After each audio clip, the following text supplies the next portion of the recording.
Hey guys, here I am again, Barry with Barry's 8-track and classic car radio repair, and this time we're demonstrating an AM 8-track out of a, looks like a 71 or 72 Chevy Monte Carlo. This comes from Ralph in Newcastle, Pennsylvania. Thank you, Ralph, for your business all the way from Pennsylvania.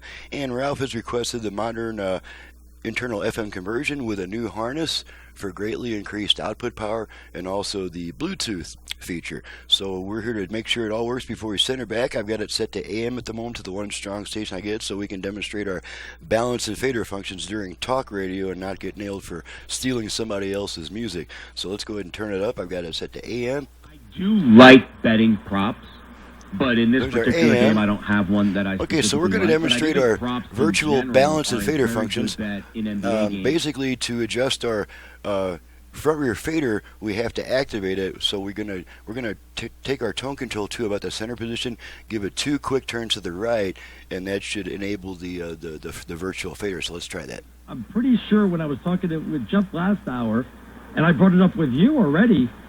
Fader adjust. Okay, so now that's changed. All the way front. Now only a 2.5 point fader. So it went down front, a point. That's rear. You know, the general number out there. Center. What happened? Big money coming in on the Warriors early.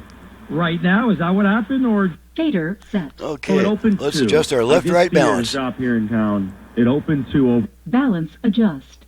And then left, it sped up to right, 3 very quickly. Left. So the so the way that I usually analyze a market in terms of an individual game. Balance adjust. Okay, now we're going to make sure the Bluetooth goes into pairing mode. That I think is the sharpest. Bluetooth ready to pair. Okay, so you heard that. Okay, now we're going to move over to FM. We don't need this stuff anymore.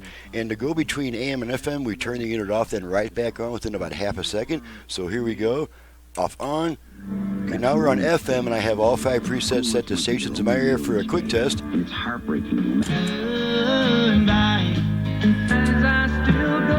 Smile, play.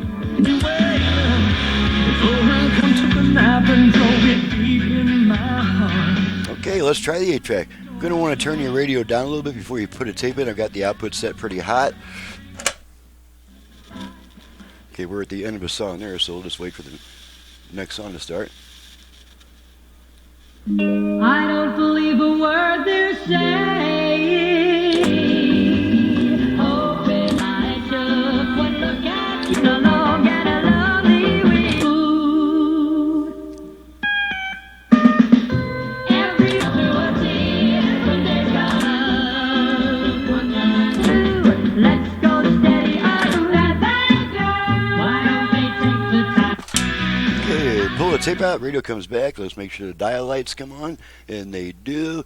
Now this one goes out when you put a tape in, so that's not heating up your tape cartridge. So everything's good to go. She's ready to go back, and I'm ready to get on to the next video. I'm Barry with Barry's 8-track and classic car radio repair, and you've just seen what I can do to your old ancient AM 8-track unit. I can make it function as new, add FM, Bluetooth, and other features. To reach me for service, please visit the website in the description below, and from the home page of that website, please download and print a work order before calling me with a bunch of questions about my options, prices, and turn times, because those questions are already answered in the work order as you're filling it out. Once you have a work order in your hand, I'm happy to talk to you, even if it's just because you want to talk to me for a few minutes to get to know me and trust me. That's perfectly okay. But as far as answering the same 15-minute series of questions for each new customer, as the business grows, I'm simply unable to do that anymore. So please do that research before contacting me. After that, I'm happy to talk to you. Thanks for watching and listening, and thanks again to Ralph for your business all the way from Newcastle, Pennsylvania, and we'll see you guys next time.